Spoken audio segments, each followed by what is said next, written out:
Hola a todos, por aquí Lunis Bray nuevamente. Esta vez tenemos a una invitada para hablar de literatura juvenil. Ella es Lourdes Castillo, ella es autora de varias novelas de literatura juvenil y de ellas pues he tenido el placer de leer dos, que es Gálora 1 y 2, Ojos de Fuego y Vientos de Tormenta, si no me equivoco. ¿Sí, verdad? Sí, Ok. sí, sí, sí, correcto. Y por ahí está por nacer el libro 3 con el que cerraría la trilogía. Pues, estoy pendiente ahí para cuando nazca esa niña nuevamente. Bueno, Lourdes, me agrada mucho poder tenerte por aquí. Em, Muchas gracias, es un placer aquí. Vamos, me llevé una sorpresa cuando me dijiste, ¿me he leído tus libros y tal? Pues claro, como no podía negarme. sí, sí. Bueno, yo trato siempre de entrevistar a las personas que tengo una idea de cómo escriben, ¿no? Entonces, me gustó lo que tú escribiste y normalmente yo no leo libros, bueno, en promedio leo libros que tienen como 350 páginas por ahí, porque yo leo más que todo misterio, ¿no? Esas no son tan extensas. Ujú. Pero nada, mira, me pude leer las 500 y tantas páginas que tiene tu libro y además el uno y el 2. Que Así tiene que, mucho mérito, ¿eh? Porque juntos son 1000 páginas, hacía los pues chicos. sí, Sí, sí, sí. mucho mérito. Y me las leí en poco tiempo, o sea, no. La primera sí me tardé un poquito más, pero la segunda sí me lo leí más rápido.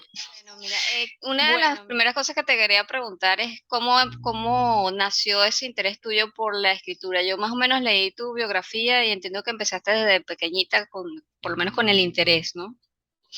Sí, sí, es cierto. O sea, yo desde que tengo 5 años siempre he querido ser escritora. Es algo que siempre me ha llamado la atención, el inventarme historias, el viajar a otros mundos. Para mí era como muy característico de mi persona. Y realmente hasta los 16 años no empecé a escribir. Fue derivado del fallecimiento de mi padre, pues digamos que en parte utilicé la escritura como vía de escape a Mm. transmitir y expresar el cómo me sentía ante esa pérdida. Y también era una manera, digamos, de mantenerle con vida, ¿no? Porque él era el que siempre me transmitió el amor por la escritura, que también le gustaba escribir, el que me transmitió el amor por la literatura, por leer, sobre todo clásicos, él era muy fan de los clásicos. Y ahí digamos que sí que sembró esa semillita en mí. Y bueno, pues surgió Galora. O sea, Galora fue un sueño que tuve y empecé con Galora, pero sentía más bien que era algo que solo era el comienzo de una larga carrera. Muy bien, muy bien. Bueno, siempre se empieza por las razones muy variadas, ¿no? Uno no sabe en qué momento arranca y ya después no paras. Una vez Sí, que, es verdad, es verdad. una vez que logras crear algo tú misma y lo tienes ahí y existe, pues ya creo que es difícil que deje de hacerlo. Es verdad, Galora supuso un reto por ser el primero, evidentemente, era muy joven. Y claro, empezar a escribir con 16 años, pues no es lo mismo. Tardé 7 años en escribir Gálora y cuando tú empiezas a escribir tu primer libro es como que sabes cuándo empiezas pero no cuándo acabas. Y todo el mundo además como que tampoco te toma del todo en serio porque estás diciendo que estás escribiendo un libro, pero hasta que no lo terminas de escribir no eres escritora en sí, o sea, no tienes un libro, tienes un proyecto de libro, tienes un borrador, pero, pero bueno, es el tiempo y la experiencia. Ahora, por ejemplo, tardo una media de 2 años en escribir cada libro. Ya no son los 7, ya no me ando peleando tanto con las palabras y tampoco los hago tan gordos. O sea, toda la experiencia suma. Pero bueno, el primero es el que se hace más cuesta arriba. Una vez sacado el primero, ya todo va rodado. Es verdad, he experimentado lo mismo. Sí, ¿no? Sí. Yo me tardé 6 años con la primera novela. Y ya después, claro, no he escrito cosas de la misma extensión, pero sí, salen más rápido, ya como que uno le agarra la vuelta, pues te aprendes de cómo tú escribes, de cómo puedes mejorar la forma en la que desarrollas la historia. Eso es, eso es, sí. Yo me peleo menos con las palabras, hay menos escenas que recorto, directamente escribo ya escenas que están más asentadas. Al principio con Galora tengo 300 páginas descartadas de las 500 que publiqué, entonces da la idea que en realidad terminé escribiendo 800 en Uf, esos 7 años. Pero, pero bueno, ahora ya no recorto tanto, ahora ya es más rápido. mm, está bien. Bueno, es que uno no es la misma persona que escribió el primer libro con la que está o el día de Ese es hoy. un O buen sea, punto, ese es un buen si, punto. si Es tomas verdad, es el verdad. mismo libro que escribiste hace tiempo, seguramente no lo habrías hecho así. Ahora mismo no lo haría así. Es uno de los puntos a pensar en Galora 3 Mm. que me trae de cabeza. Porque claro, ya no soy la misma de 16 años. Ahora tengo Ah, 35 y las cosas han cambiado. claro, claro. Sí, sí, no es lo mismo. ¿Cómo definirías tú la literatura juvenil? ¿Cómo la diferenciarías de la infantil y la adulta? Vale, yo en este caso te diría previamente que no soy del todo fan de las etiquetas en general que se ponen, pero que evidentemente son necesarias y son útiles, pero como que para mí son solo como un concepto y no tampoco algo necesariamente de sí o sí e intransigentemente, sino que es como ciertamente un poco flexible, ¿de acuerdo? La línea es como, dependiendo de cada libro, creo que puede estar más a la izquierda o más a la derecha. Entonces, en el caso de la fantasía juvenil, yo diría que muchas de las cosas determinantes es la edad de los personajes, no de los lectores, que los lectores pueden ser todo tipo de lector, pero la edad de los personajes suele rondar la adolescencia o la veintena, más o menos, normalmente. Mm, la fantasía infantil creo que yo la destacaría más en el mensaje que pueda tener y en la extensión. O sea, está narrada de una manera más sencilla, una narrativa más simple. Y la fantasía adulta la clasificaría más para una complejidad de trama. O sea, una trama que requiera ya de una persona que entienda distintos tiempos, espacios, personalidades complejas de personaje e incluso, si me atrevería a decir, dureza o violencia de momentos, ¿de acuerdo?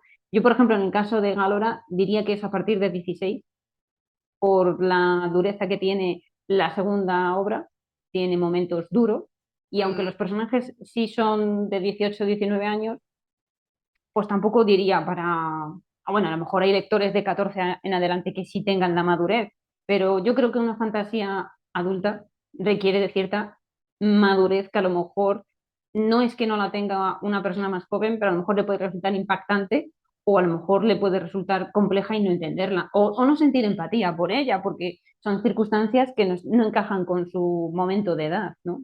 mm, exacto. Sí, bueno, por lo que mencionas, es muy importante que el lector se identifique con el personaje, Sí. sobre todo para los lectores jóvenes, ¿no? Porque Ujú. están pasando más o menos por las mismas cosas o similares, aunque estén en un mundo de fantasía dentro del libro, pero a fin de cuentas, aunque sea fantasía, pueden tener retos similares de la vida real, de Eso. todo ese proceso de transformación hacia la adultez y de conocerse a sí mismo y de enfrentarse a los propios miedos o que también es algo por lo que pasa Galora en este caso. Sí, sí, o sea, y aún así, y eso que Galora es bastante madura para la edad que Ujú, ya tiene, que es un personaje con una gran conciencia de responsabilidad por el cargo que tiene en su mundo, pero sí, sí, la edad de la adolescencia es muy, muy interesante. Claro, Galora no es solo mi única obra de fantasía juvenil, o sea, tengo otra, Crónicas de Masamara, también es fantasía juvenil, y por ejemplo, Colegas de Pulsera, que no es de fantasía, pero sí es juvenil, en Colegas de Pulsara los personajes protagonistas tienen 15 y 17 años. Y claro, fue muy divertido escribir ese libro porque todo es importante. O sea, era una edad en la que los padres discutían con él porque él quiere ya hacer cosas de adulto y los padres dicen, pero eres muy niño y él con 15 años es como, no soy un niño, voy a mm, cumplir 16 y es una edad compleja, ¿no? Porque en verdad ya no eres un niño, pero todavía no eres una persona de 30, no puedes tener los mismos criterios. Y yo entendía lo complicado que debe ser para los padres esa edad. Debe de ser muy loco eso, ¿no? ¿Hasta qué punto pones la etiqueta? Pues dependerá de la madurez de la propia persona. Claro. Y en cuanto al contenido, bueno, ya tú mencionabas que hay unas cosas que son un poco fuertes, de hecho. Sí, en el 2 sí hay cosas que, wow. No eres tan explícita, así tan de frente por el público del lector, ¿no? Pero sí hay como un borde ahí donde ya pasas a lo adulto. Pues normalmente para los jóvenes se puede hablar de todos los temas, se puede hablar de sexo, se puede hablar de muerte, se puede hablar de violencia, solo que hay que tratar de no ser tan explícito, ¿no? ¿Qué comentarías al respecto?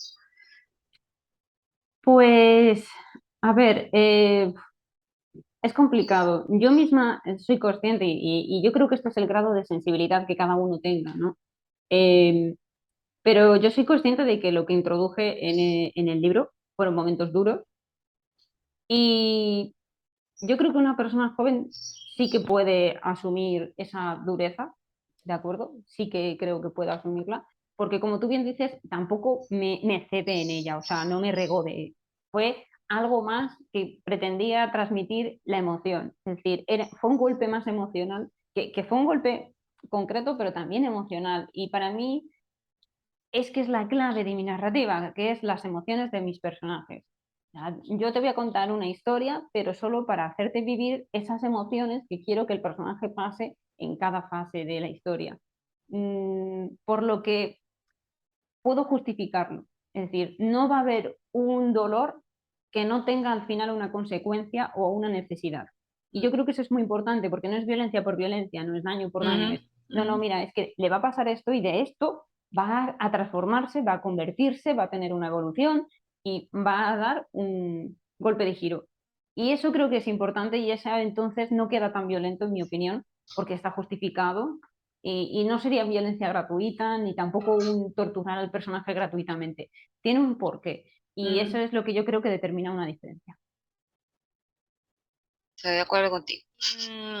En cuanto a la extensión, porque para niños tienen que ser cosas más corticas, pero ya adolescentes, eso no tiene límite, ¿no? O sea, ya a partir de 12 años en adelante, lo demostraron los libros de Harry Potter y muchos otros. Sí, sí, en eso estoy de acuerdo contigo, sí. Yo por la experiencia que tengo, Crónicas de Masamara, por ejemplo, los estoy haciendo de una extensión de entre 250 páginas de media, mientras que Galora son de 500 600. Y los estoy haciendo Crónicas de Masamara, va a ser una saga de 6, es decir, que van a ser más. Si lo sumo en extensión, Masamara va a terminar siendo igual que Galora, pero Mm, los estoy dividiendo en más cortitos para incitar más fácilmente a la lectura a la gente. Creo que en general, al margen de la edad del lector, hay más facilidad de venta en un libro corto que en un libro gordo. ¿Por qué? Porque si tú no conoces al escritor, no conoces la historia, arriesgarte a introducirte en un libro gordo sin que te lo hayan recomendado, como que te echa más para atrás. A lo mejor la gente, como por ejemplo en Patrick Rothfuss, El nombre del viento, que ya es famoso y ya alguien te lo ha podido recomendar, pues no vas a tener problema. Pero la realidad es que los libros gordos de primeras echan un poco para atrás. Evidentemente luego está el lector que es súper fan de leer y le da igual el grosor del libro y siempre te va a decir que cuanto más gordo mejor. De acuerdo, sí es verdad que existe ese lector, pero yo voy a la generalidad y yo lo he visto en persona cuando yo he vendido de cara a cara, que la gente es más fácil venderle un libro corto que un libro gordo. de los escritores de los cuales hayas leído sus obras que estén en este ámbito de literatura juvenil, ¿podrías decirnos qué aprendiste de dos de ellos? Es complicada la pregunta, porque claro, cuando yo leo a otro lector, no lo hago con intención de captar un aprendizaje, sino de disfrutar como lectora, ¿no? Es decir, no estoy Mm, en modo a ver qué aprendo. Luego, las conclusiones, pues yo podría quedarme con Laura Gallego, con Memorias de Idún, que no sé allí, pero aquí sí ha petado, sí, sí tiene bastante, es una autora española que sí tiene relativa, bueno, tiene mucha fama. Y yo diría que de ella me quedé con el concepto del triángulo amoroso, que siempre funciona en las relaciones de adolescentes, siempre dos chicos y una chica y el concepto de con quién va a quedar, un poco culebrón, ¿vale? Ujú. El concepto de culebrón que la tiene, te puedo dar otro ejemplo fácil, en los Juegos del Hambre tienes a Pita, a Gale y a ella es triángulo amoroso, es que funciona siempre, es un juego que funciona. Diría que de ella aprendí eso. Y de Crepúsculo, que es exactamente el mismo triángulo, volvemos otra vez, Ujú. tenemos a ella con los dos polos, y es que no falla. Entonces, al final te ves un patrón, ¿no? Lo que aprendes es un patrón que funciona. Y el concepto del gusto por el chico oscuro, el concepto, yo lo que aprendí de estos dos autores es que hay plantillas que funcionan, son como patrones. Otra cosa es que yo quiero usarlas, pero aprendí que hay un patrón que funciona y que gusta. Es lo que diría que aprendí. Y de los autores independientes, ¿hay alguno que tú consideres que se destaca en literatura juvenil? ¿Alguno que puedas recomendar? Sí, claro, tengo a mis compañeros del Dragón Negro, que es un grupo de escritores de fantasía. Y bueno, pues yo recomendaría a muchos de ellos porque me los he leído y los conozco además en persona y de verdad, escriben muy bien, son buenos autores. Pero ya que estamos de fantasía juvenil, más concretamente podría mencionar a Carlos Naza con Las Trece Islas. Tiene una narrativa muy hermosa. La manera en que escribe Carlos es única. Y en el caso de una fantasía más clásica, más fantasía épica, diría a Elías Saavedra con Las Runas del Alma. Es un autor que, además de que escribe con lo auténticamente fantástico más clásico, sabe escribir con personajes que son auténticos, son personajes con una historia, con un trasfondo, con una evolución y muy humanos. A mí eso me gusta, porque dices, es un mundo fantástico, pero los personajes son humanos, los personajes te los crees, puedes empatizar con ellos o decir, "Jo, pues podría tener a esta persona como amigo". ¿Qué, qué herramientas o qué cosas sueles hacer para que el lector se quede ahí pegado esperando el siguiente capítulo?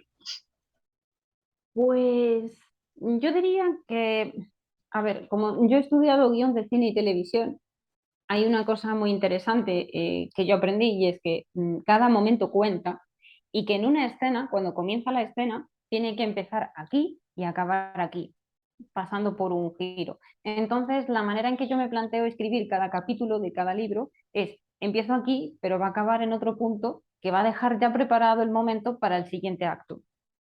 Digamos que me lo imagino como acto. Y yo creo que eso funciona a la hora de escribir. No hay capítulo que sobre, no hay capítulo paja. Hay capítulos Mm. que pueden ser de transición, pero una transición no es una paja, una transición es conectar aquí con aquí. Entonces, creo que eso ayuda mucho al lector a, a no sentirse aburrido, a no sentirse hastiado, porque en todo momento todo lo que está pasando es interesante en sí, porque cada escena es completa en sí misma. Yo, por la forma en la que vi cómo estaba escrito, me parece que tú planificas, o por lo menos tienes una buena idea de qué va a ir en cada capítulo, esa parte cómo haces tu proceso creativo, porque hay algunos escritores que lo planifican todo, o sea, esto va aquí, aquí, aquí, y hay otros que como vaya viniendo, vamos viendo. Sí. Pues irónicamente yo soy un poco más, o sea, es un punto intermedio, vamos a decir. Mm, Yo siempre digo que lo que tengo claro es que son mis puntos de parada. Y entre parada y parada, el camino que llegue, ya veremos cuál va a ser.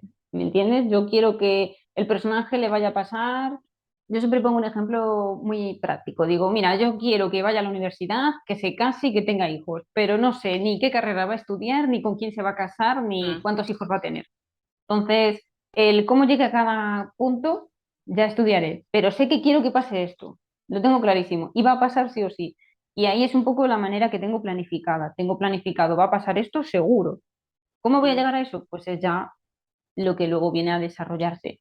Pero como Galor es mi primer libro y debo compararlo con la actualidad de cómo escribo ahora, diría que soy bastante más flexible en que a lo mejor con Galora me peleaba más, en que me encabezonaba en que quería que pasara algo.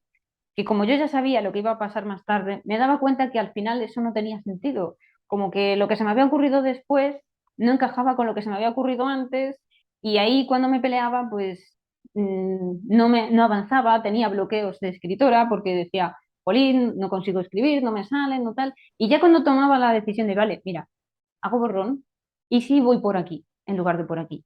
Y cuando decido girar el concepto, decido girar el camino, de pronto salía solo. O sea, y lo que no había escrito en un mes, en una semana lo escribía. Y eso es algo que he aprendido ya con mis libros. Si hay una escena que yo por mucho que quiera escribir no sale, ya no me peleo. Ya digo, por aquí no es.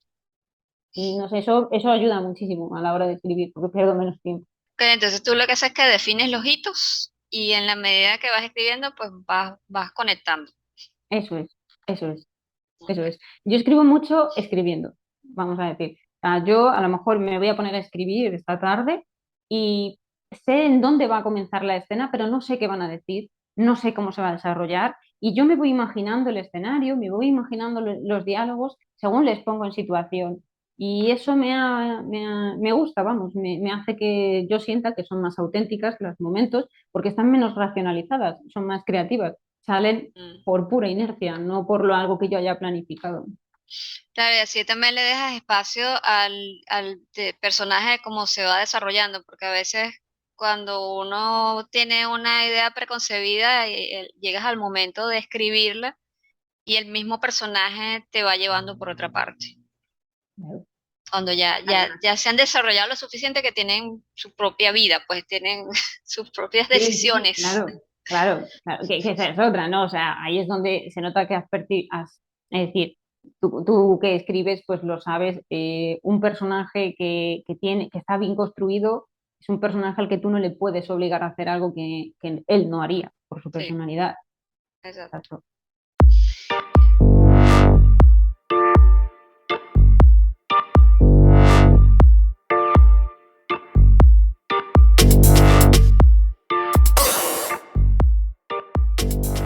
No, pasaron unos 15 minutos y hemos escrito algo respecto a la imagen aleatoria que nos salió.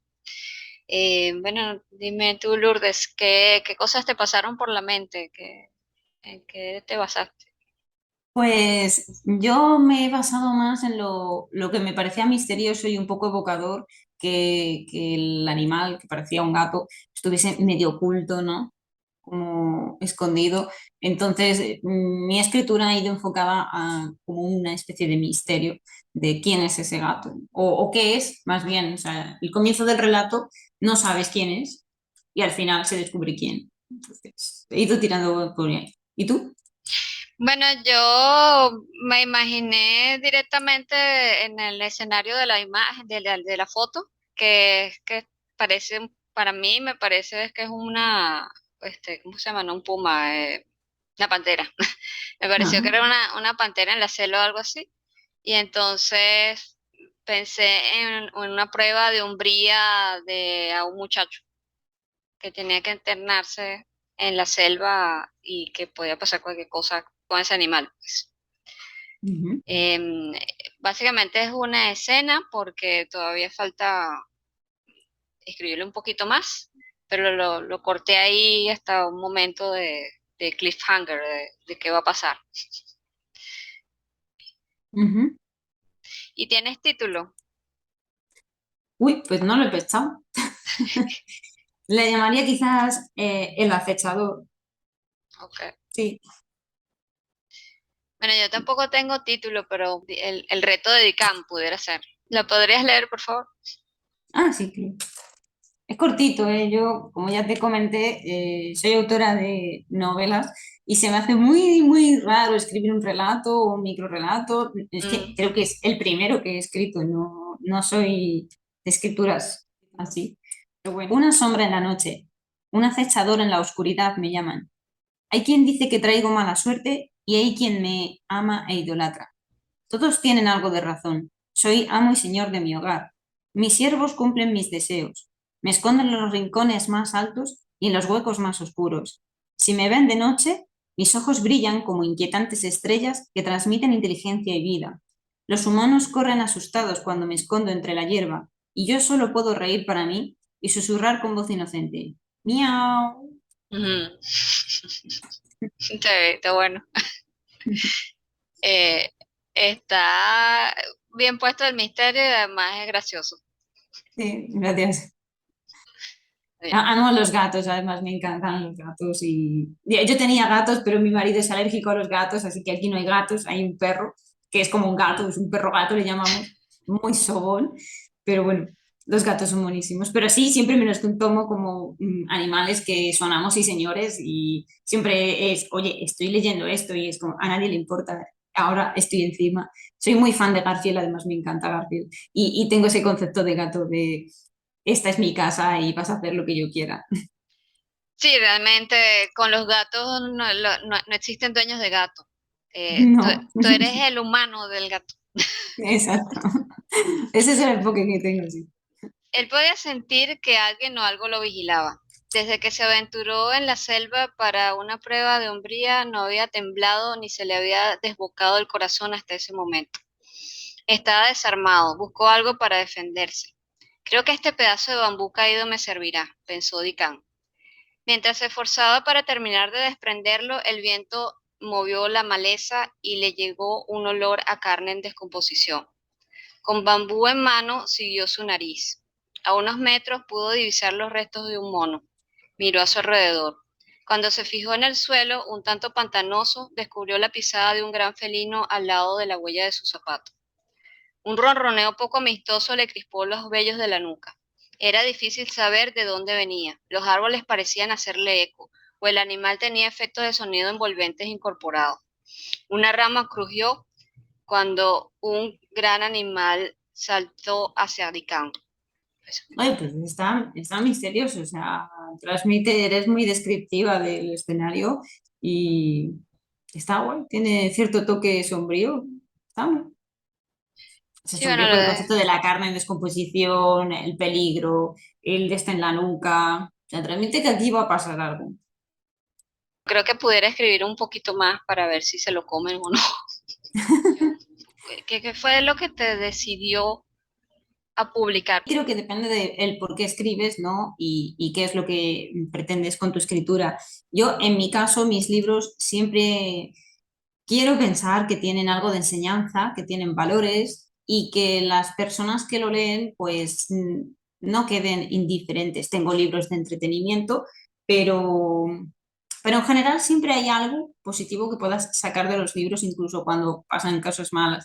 Entonces, mi motivo para publicar, en verdad, es porque me gusta ayudar a la gente a evadirse a otros mundos, a fantasear, a decir, mira, pues a lo mejor están en un mal momento y cogen el libro y se van a otro mundo y desconectan por completo. Y si además tienen un aprendizaje personal, pues es maravilloso. Tengo, es decir, como lo bueno que ya tengo un catálogo de libros, tengo para cada cosa. Entonces, por ejemplo, Más allá del negro, diría que es ese tipo de libro que lees y no te queda indiferente. Es un tipo de libro como El Principito o Momo, son libros que tienen una metáfora detrás de la fantasía. Y bueno, yo publico por eso, porque me apetece compartir mis mundos. No, no, yo estoy muy de mí, pero luego compartirlo. Va más por ahí. Cuando terminé Galora, no era tanto el publicar por el hecho de publicar, sino por yo misma tenerlo en mis manos. Es decir, el sueño de mi vida era tenerlo en mis manos, ver que era real, ver que ya Mm. no era una fantasía, era una realidad. Entonces no estaba pensando en los demás, no estaba pensando en los lectores. Yo, de hecho, cuando escribo, no pienso en realidad en los lectores, pienso en mí y en mi historia y en cómo a mí me gustaría que fuera mi historia. Luego ya la comparto y por eso siempre digo, pues si hay alguien a quien le guste, qué bien, qué casualidad, qué bonito. Pero si no, no está escrito para gustar, está escrito para mí, por así decirlo. Y con Alora, pues mi sueño era tenerlo en mis manos y yo por eso quería publicarlo, para tenerlo en mi mano, no para que los demás lo tuvieran. O sea, mi intención no era obsesionarme con la venta y nunca lo ha sido, nunca lo es. O sea, mi objetivo no es tanto vender porque entonces mi tiempo lo dedicaría a ser comercial en lugar de a ser escritora. Y yo soy escritora, me dedico a escribir. Y los autores autopublicados, lo que nos ocurre es que tenemos un tiempo limitado porque solemos tener otro trabajo y tenemos que repartirnos, ¿no? Tienes que ser editor, tienes que ser diseñador, tienes que ser maquetador, tienes que ser escritor, tienes que ser comercial, tienes que, no sé, tienes que saber de todo. Entonces, yo en mis prioridades siempre está escribir. Me dices, Mm, no, este tiempo se lo puedes dedicar al marketing. Ya, pero es que ahora mismo me apetece escribir, me da igual todo.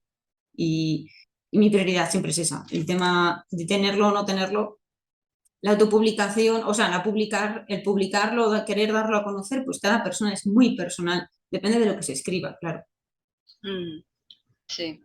Sí, eso que mencionas es cierto. Uno tiene que ponerse 10 sombreros distintos como autopublicante, si uno se autopublica, ¿no? Porque tienes Sí, todo el trabajo del creativo, pero a veces las otras cosas, dependiendo de la extensión de lo que hayas escrito, pues llevarse tanto o más tiempo de lo que te tomó escribir la historia.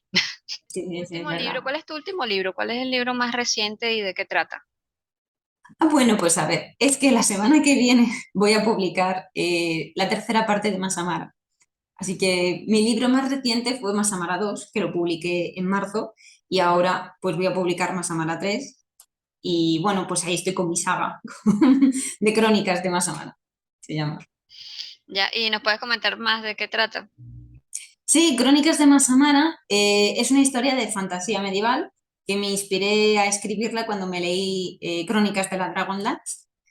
Y bueno, mi intención ha sido coger los personajes estereotipos de la fantasía más clásica e introducirlos en un mundo propio que es Masamara, es un reino, con una historia. Entonces, la trama de la historia es que Rakondas es un muchacho que a los 13 años, pues su castillo se ve incendiado, muere toda su familia, él es el único heredero de su castillo, pero dada su edad no puede ser reconocido como heredero legítimo de su título nobiliario.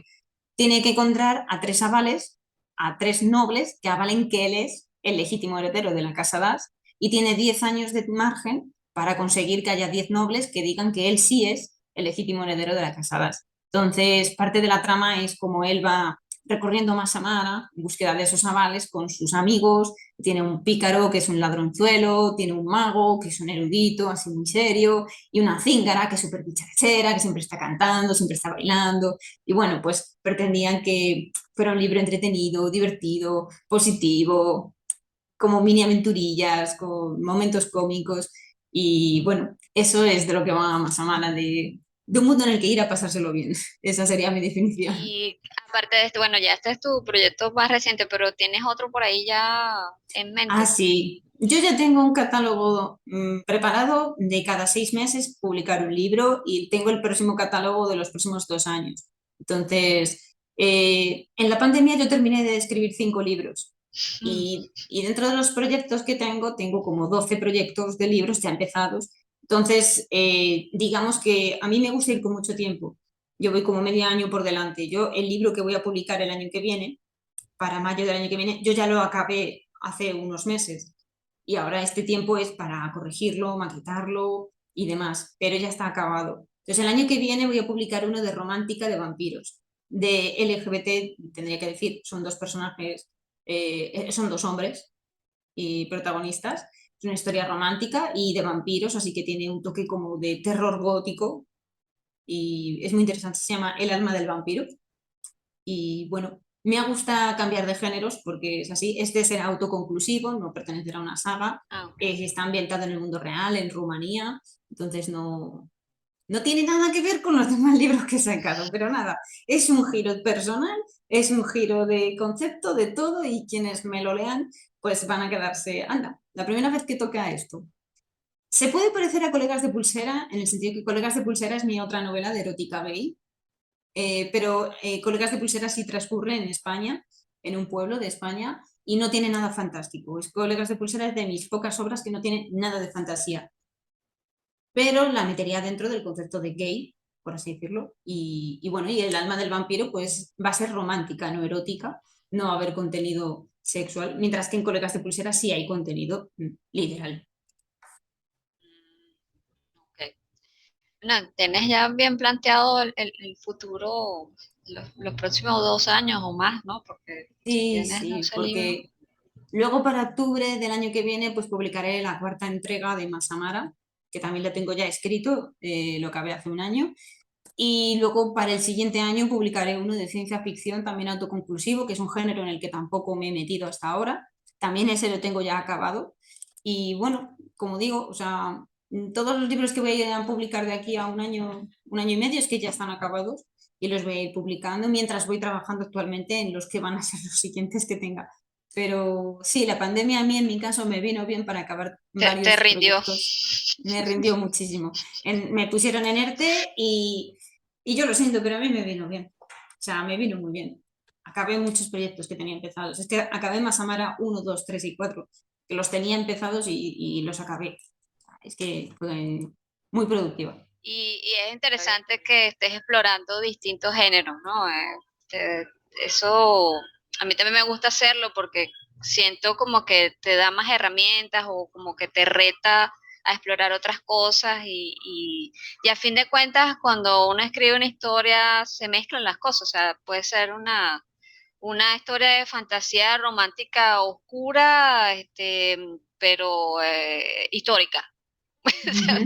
un poquito extraño que sea histórica con fantasía, pero hay mezclas así, ¿no? O sea, puede ser, o con paranormal, entonces al fin de cuentas que uno mezcla los distintos géneros y es bien interesante que los estés explorando porque te da más y más herramientas cada vez que crees alguna historia nueva.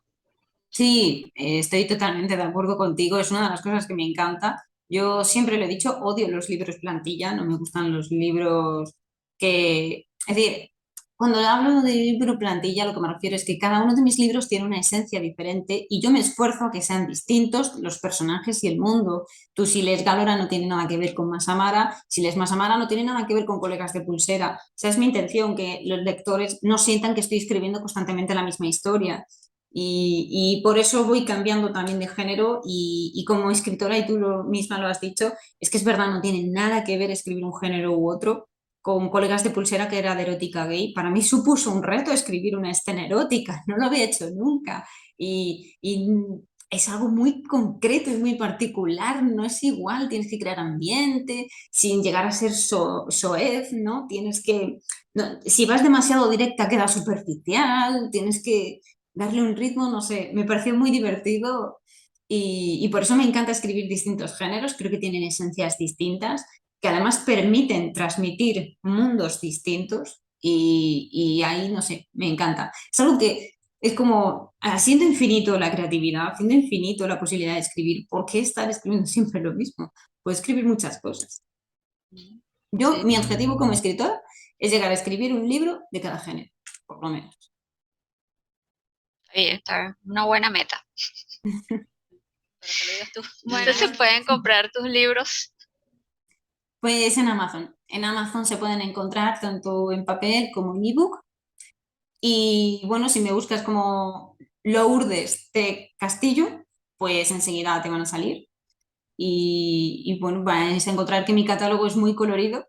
¿Tú tienes una página web en donde te puedan contactar para pedirte Sí, directamente los libros? sí, mi página web es lourdesdecastillo.es, pero vamos, que si me escriben por Instagram también, que es lowtcas, con CA de S de Castillo, o sea, es low de Lourdes, T de Teresa y Cas de Castillo, o mi correo electrónico que es lourdescastillo@live.com. Diría que Instagram es mi red principal y correo electrónico, por supuesto, siempre intento, vamos, yo siempre intento contestar rápida e intento estar pendiente. Si no lo hago es porque de verdad soy despista. O sea, me pillas en un momento y lo que ocurre ahora con los móviles es que como a lo mejor estás caminando por la calle, justo lo lees y luego cuando llegas a casa ya no te acuerdas de que habías leído eso. Lo típico, piensas la respuesta y crees que ya se ha lanzado al universo la Sí, respuesta, pero no es así. sí, sí, me pasa porque además como ya te queda como leído, ya tú, ah, no, ya Sí. lo leí, ya pasó. Ya está, ya pasó y ya está. Sí. ¿Y cómo? No le contesta al final. Ay, y se va, se Mira, va. te Sí, agradezco sí. mucho tu tiempo, lo que nos has compartido. Recomiendo los libros de Lourdes. Ya, como les dije, leí el 1 y el 2 de Gálora. Están muy bien escritos y es súper interesante la historia y tal cual como ya hemos comentado, el 2 es más oscuro, tiene unas cosas ahí un poco fuertes, Es pero que me gusta un pelín el terror. Me gusta un pelín el terror. eh, están perfectamente justificadas las cosas que pasan ahí. Y Bueno, nada, y Lourdes, también agradecerte el tiempo que me has dedicado aquí en tu canal. De verdad, te lo agradezco muchísimo, porque tú también con todo esto ayudas a la literatura, ¿no? Todos estamos metidos en el mismo barco y aunque cada uno esté mirando para un sitio distinto, pero estamos todos ahí al final, todos juntos. Y bueno, pues muchísimas gracias por tu tiempo también. ahora sí, yo creo que es bueno poder compartir esto con otros escritores y bueno, lectores también que tengan la curiosidad de ver cómo hace uno para escribir. Claro. Porque siempre podemos aprender de todos, todos podemos aprender de todos. Entonces, algo se llevará quien vea este video, algo que le pueda ser útil, que de repente no se había planteado o que sí lo había pensado pero no está seguro, si uno no sabe de qué manera pueden utilizar la información. Lo importante es que sea de utilidad y bueno. Eso es. Bueno, Lourdes, que pases un bonito fin de semana. Estamos en contacto, estamos pendientes de lo que escribas. Muchas gracias. Pues nada, igualmente, buen fin de semana. Y acuérdense, por favor, denle like, compartan, se suscriben también para que la próxima vez les llegue la notificación de los nuevos videos. Muchísimas gracias, saludos a todos. Nadie, hasta luego.